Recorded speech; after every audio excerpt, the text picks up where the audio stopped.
Salam akal sehat. Teman-teman sekalian, beberapa hari ini kita terus dicekokin dengan berbagai macam orang-orang yang katanya membela kepentingan Presiden Jokowi.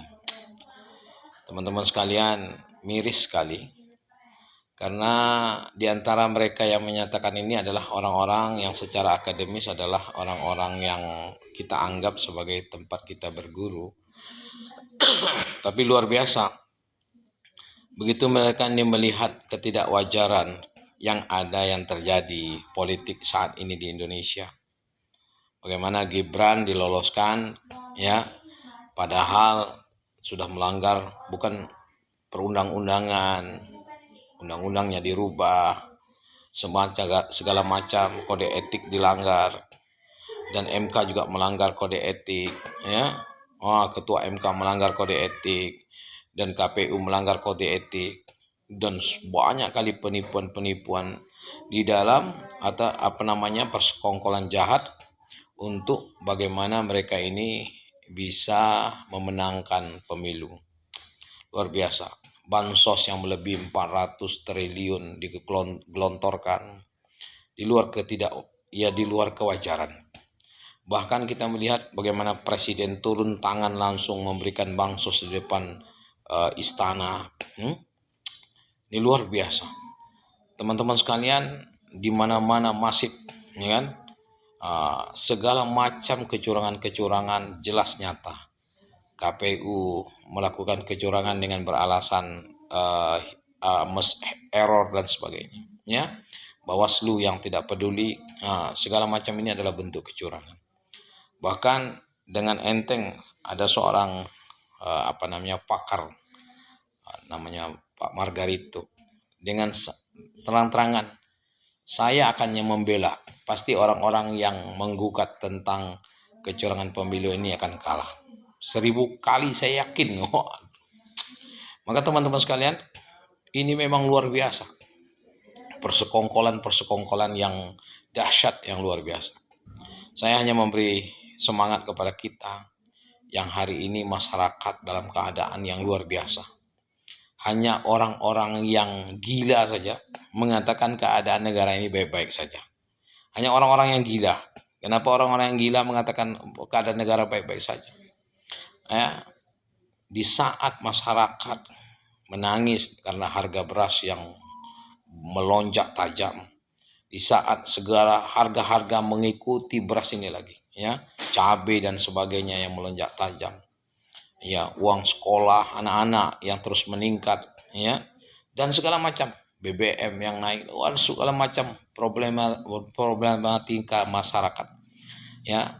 Tapi semuanya orang menganggap bahwa ini adalah kewajaran, bahkan mengatasnamakan untuk menghalalkan bansos, disalahkan El Nino, segala macam, ya kan.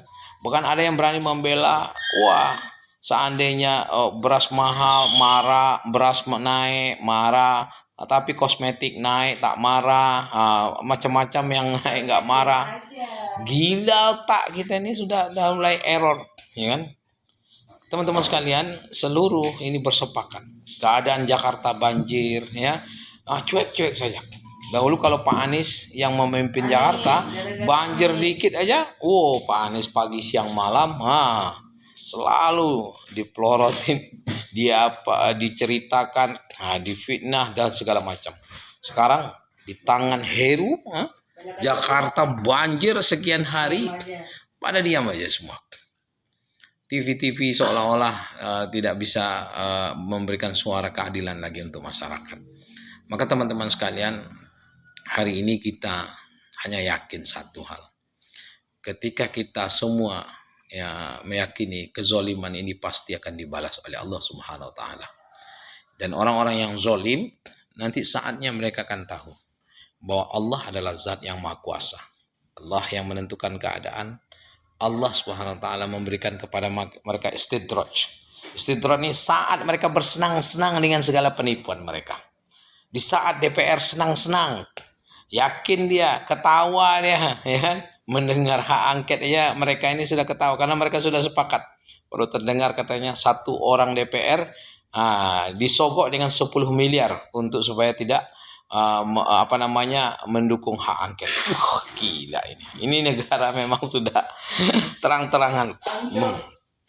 Sekarang teman-teman sekalian, generasi kita seolah-olah tidak ada apa namanya mahasiswa-mahasiswa seolah-olah kekuatannya lagi tidak seperti dahulu-dahulu ketika peristiwa 98. Mereka seolah-olah semangatnya ini memang tidak sekuat dulu ketika kami tahun 98. Maka teman-teman sekalian, hari ini kita semua mesti bersatu. Apapun yang terjadi, kita siap untuk membela negara ini. Mereka mengatakan pembela negara, NKRI harga mati, tapi sebenarnya mereka adalah penghancur negara, penghancur bangsa ini.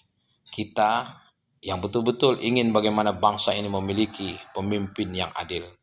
Kita ingin bagaimana bangsa ini sumber daya alamnya bisa ditermanfaatkan oleh bangsa Indonesia. Segala satu kesejahteraan bisa dicapai oleh bangsa Indonesia. Sekolah yang gratis dan sebagainya. Maka saat ini terus kita berupaya untuk menyelamatkan bangsa ini dari kezaliman. Assalamualaikum warahmatullahi wabarakatuh.